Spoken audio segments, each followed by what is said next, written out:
वो एक दौर भी था जब लोगों ने उन्हें डराया तब भी न डरे। धूप में, बरसात में, काली अंधेरी रात में लोगों के संग संग चले, दुश्मन से लड़े। वो मंजर भी याद है, कुचले भी गए, रौंदे भी गए, फिर भी आज भी है अपनों के संग खड़े। आज भी है वो समाजवाद पर अड़े। वो है प्रगतिशील समाजवादी पार्टी लोहिया के प्रदेश महासचिव सत्यजीत सिंह अतवारा। लोहिया और प्रगतिशील समाजवादी पार्टी के राष्ट्रीय अध्यक्ष शिवपाल सिंह यादव के उद्देश्यों पर चलते हुए, जिन्होंने बिना किसी लोभ के समाजवाद को ही अपना धर्म समझा, जिनका मानना है कि समता मूलक समाज की रचना करना ही बसपा का मुख्य उद्देश्य है। जहां सभी को बराबर का दर्जा हासिल हो, वही समाज अच्छा माना जाता है। किसी भी जाति धर्म का व्यक्ति हो, आखिर है तो वो सबसे पहले इंसान ही। हम सभी को भेदभाव वाली राजनीति से दूर रहना है। समता के अधिकार को दिलाने के लिए शिवपाल के साथ मिलकर सत्यजीत सिंह अतवारा बसपा पार्टी को पुष्पित करने में लगे हैं। आइए जानते हैं कि क्या कुछ कहना है सत्यजीत सिंह का।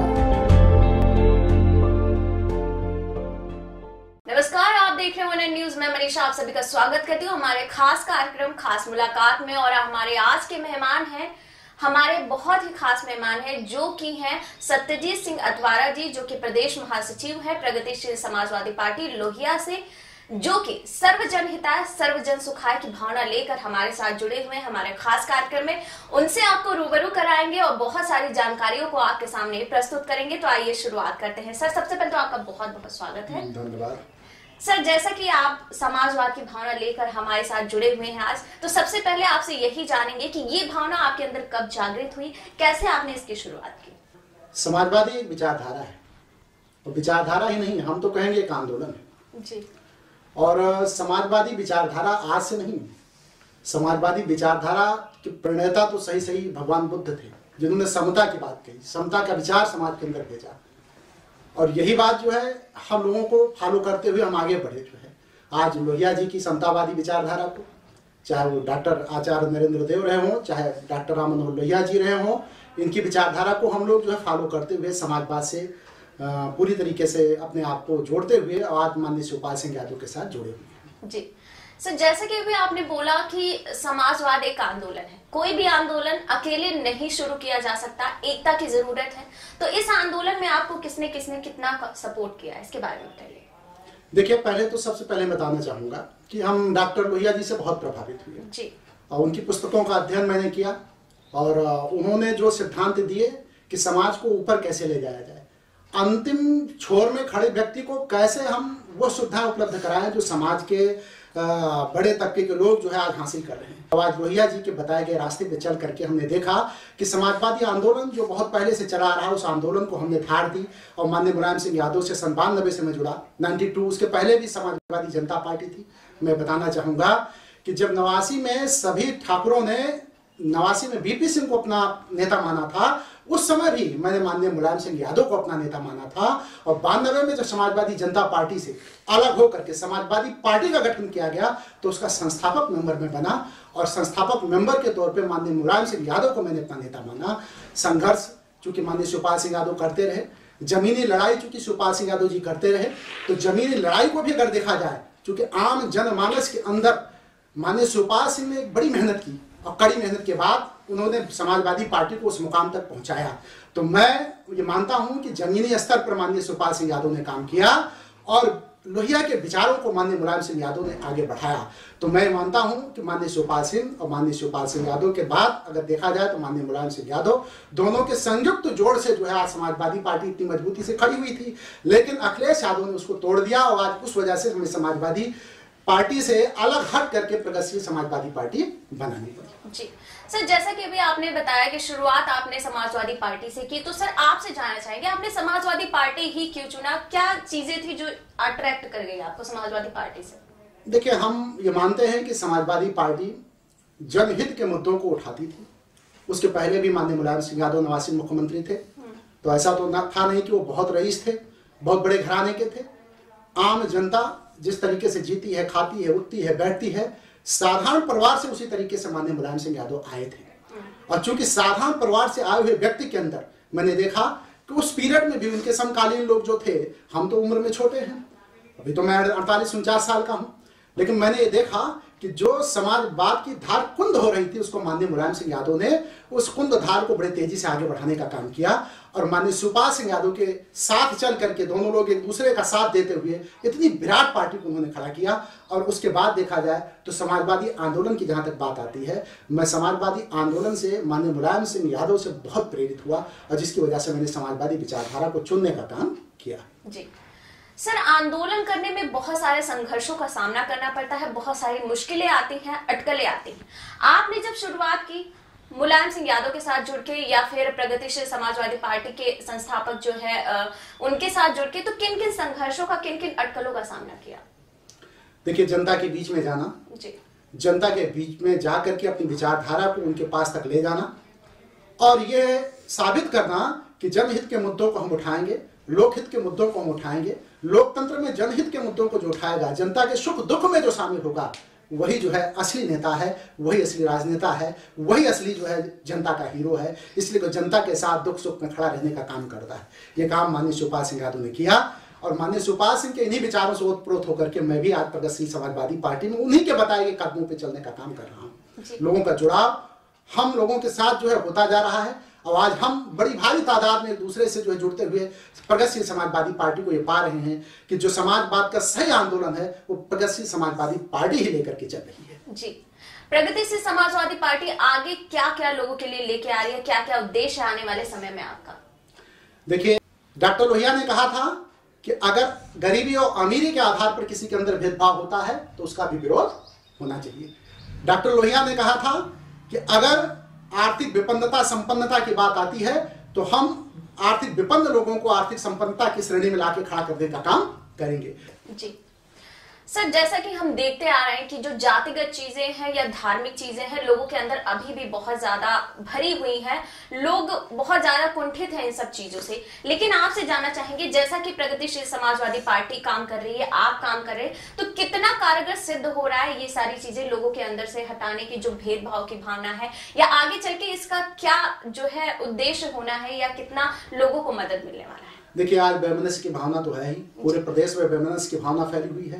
कश्मीर से कन्याकुमारी, कच्छ से कामरूप तक अगर ले लिया जाए तो चारों तरफ जो है आज धार्मिक आधार पे लोगों के अंदर वैमनस्य की भावना भरी गई है।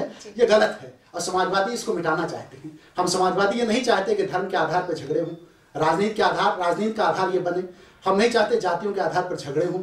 हम नहीं चाहते कि किसी भी तरीके के धर्म जाति के आधार पर लोगों के अंदर विभाजनकारी शक्तियां जो है सर उठाएं और लोगों के अंदर वैमनस्य पैदा करें। हम इससे दुराव रखते हैं, और समाजवाद सबसे पहली चीज कि व्यक्ति को व्यक्ति से जोड़ने का काम करती है। समाजवाद व्यक्ति से व्यक्ति को तोड़ने का काम नहीं करती है। जी सर, हर इंसान की एक जो आवश्यकताएं होती हैं, एक जो आधार होता है, वो होता है रोटी, कपड़ा और मकान। प्रगतिशील समाजवादी पार्टी इन आधारों पे कितना काम कर रही है सर? देखिए, हमारा तो सिद्धांत ही है, व्यक्ति जो अंतिम छोर पे खड़ा है उसको मूलभूत सुविधाएं उपलब्ध कराई जाए।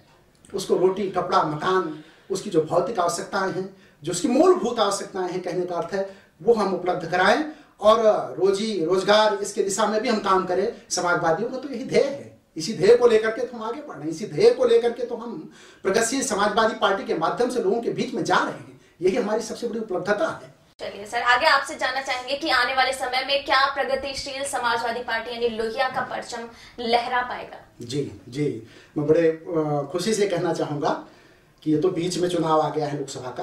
अभी हमारी 4 महीने 3 महीने की पार्टी है, लेकिन 75 जिलों में हमने संगठन खड़ा कर दिया है। और 75 जिलों में हिंदुस्तान के इतिहास में पहली बार हुआ है कि किसी नेता ने एक दल का निर्माण करके, जो जनहित के लिए इस दल का निर्माण हुआ है, और 75 जिलों में, उत्तर प्रदेश के सभी जिलों में संगठन का निर्माण कर दिया। यह है उत्तर प्रदेश नहीं, हिंदुस्तान के इतिहास में बहुत बड़ा रिकॉर्ड है। और चूंकि हमने 75 जिलों में संगठन खड़ा किया है, और मेरा अपना मानना है कि संगठन से ही जो है सारी राजनीति होती है, और संगठन हमारा मजबूत है तो मैं मान के चलूंगा कि 2022 के चुनाव में उत्तर प्रदेश की हुकूमत में प्रगतिशील समाजवादी पार्टी आएगी और हमारा परचम लहराएगा, और प्रगतिशील समाजवादी पार्टी का ही मुख्यमंत्री उत्तर प्रदेश में बनेगा। चलिए सर, आगे भी आपसे जानना चाहेंगे, आपके बारे में थोड़ा सा चर्चा करते हैं। सर, आपसे जानना चाहेंगे, क्या स्टार्टिंग से ही आपको राजनीति में आने का शौक था, या आपके कोई और ख्वाहिश थी, या आपके जो फादर मदर थी उनका कोई और सपना था कि आप डॉक्टर बने, इंजीनियर बने? देखिए, वैचारिक रूप से मैं समाजवाद से शुरू से प्रभावित था। जी। दक्षिणपंथी पार्टियों से ये तो कहूंगा कि उनकी विचारधारा को मैं एक्सेप्ट नहीं कर पाया कभी जी। दक्षिणपंथी विचारधारा का जहां जहां जिस देश में जो है मतलब जैसे जर्मनी को ले लें आप, जर्मनी में हिटलर ने दक्षिणपंथी विचारधारा को बढ़ाने का काम किया और विचारधारा समाप्त हो गई। आज जर्मनी के लोग जो है वो दक्षिणपंथी विचारधारा से सहमत नहीं रहते। हिंदुस्तान के अंदर भी अगर दक्षिणपंथी विचारधारा सर उठाएगी तो तय मानकर चलिए कि हिंदुस्तान के लिए भी वो खतरे की घंटी है। इसलिए मैं दक्षिणपंथी विचारधारा से अपने आप को नजदीक नहीं पाता हूं, सहमत नहीं होता हूं। और मेरी विचारधारा हमेशा से समाजवादी विचारधारा रही है। समतामूलक समाज की रचना की बात मैं करता हूं जो ममता पर आधारित हो। तो समतामूलक समाज की रचना के बाद समाजवादी करते हैं, इसलिए मैं समाजवादी विचारधारा के नजदीक अपने आप को पाता हूँ। तो समाजवाद की भावना लेकर आप अपने अंदर चल रहे हैं, जनहिताय की भावना लेकर अपने अंदर चल रहे हैं, तो क्या आने वाले समय में किसी राजनीतिक स्थान पर आपको या हमारे जो समाज है, हमारे जो लोग हैं, आपको देख सकते हैं? देखिए, मैं तो एक समाजवादी योद्धा हूँ और समाजवादी योद्धा कभी पद की लालसा नहीं रखता है। डॉक्टर लोहिया ने भी कभी पद की लालसा नहीं रखी, तो हम उनके अनुयायी हैं। माननीय शिवपाल सिंह यादव ने भी कभी पद की लालसा नहीं रखी। अगर पद की लालसा रखते तो उत्तर प्रदेश के मुख्यमंत्री के तौर पे होते वो, लेकिन पद की लालसा नहीं रखी। तो मेरा अपना मानना है कि समाजवादी आंदोलन के जितने भी लोग हैं वो पद के लिए लालायित नहीं रहते। तो प्रगतिशील समाजवादी पार्टी जिस चीज का निर्देश देगी, आदेश देगी, इस मामूली योद्धा को, मामूली सिपाही को, यह उस दिशा में आगे बढ़ने का काम करेगा। मुझे नहीं लगता है कि मैं पद के लिए अथवा फिर किसी चुनाव के लिए जो है प्रगतिशील समाजवादी पार्टी में काम कर रहा हूँ। ये सर, जाते जाते हम चाहेंगे आप हमारे दर्शकों के लिए आप अपने तरफ से कोई मैसेज दें कि कैसे प्रगतिशील समाजवादी पार्टी लोगों के लिए काम कर रही है और अपना परचम लहरा पाएगी आने वाले समय में। सर देखिए, मैं उत्तर प्रदेश और देश की जनता से अपील करना चाहूँगा कि आपसी वैमनस्य की भावना को छोड़ करके और लोगों के प्रेम इखलाक के साथ कदम से कदम मिला करके हिंदुस्तान के अंदर ऐसी हुकूमत दें, क्योंकि 2019 का चुनाव है, अभी 2022 का चुनाव नहीं है। ऐसी हुकूमत दें जो जन आकांक्षाओं पे खरी उतरे और लोगों के रोजी रोजगार के बारे में सोचे और लोगों के तमाम दिक्कतें जो समाज के अंदर व्याप्त हैं उसको खत्म करने का काम करे। और यही मैं लोगों से अपील करूंगा और मैं चाहूंगा कि प्रगतिशील समाजवादी पार्टी इस दिशा में आगे बढ़ रही है। आप प्रगतिशील समाजवादी पार्टी के साथ आगे बढ़ें और प्रगतिशील समाजवादी पार्टी की नीतियों को, उनके सिद्धांतों को और माननीय शिवपाल सिंह यादव के विचार को जो है, जो लोहिया का विचार है, उसी को आगे बढ़ाते हुए जो है प्रगतिशील समाजवादी पार्टी के विचार को समझें और उस दिशा में आगे बढ़ें और प्रगतिशील समाजवादी पार्टी को मजबूत करने का काम करें। चलिए, बहुत बहुत धन्यवाद सर। आप हमारे खास प्रोग्राम खास मुलाकात में हमारे आज के मेहमान थे सत्यजीत सिंह अतवारा जी, जिन्होंने लोहिया के पथ पर चलते हुए अपने विचारधारा को हमारे सामने प्रस्तुत किया, हमारे सामने रखा कि वो कैसे समाजवाद की भावना लेकर लोगों के जनहित के लिए काम कर रहे हैं और आगे भी करते रहेंगे। इसी के साथ मुझे यानी मनीषा को दे इजाजत। बने रहो न्यूज पर। नमस्कार।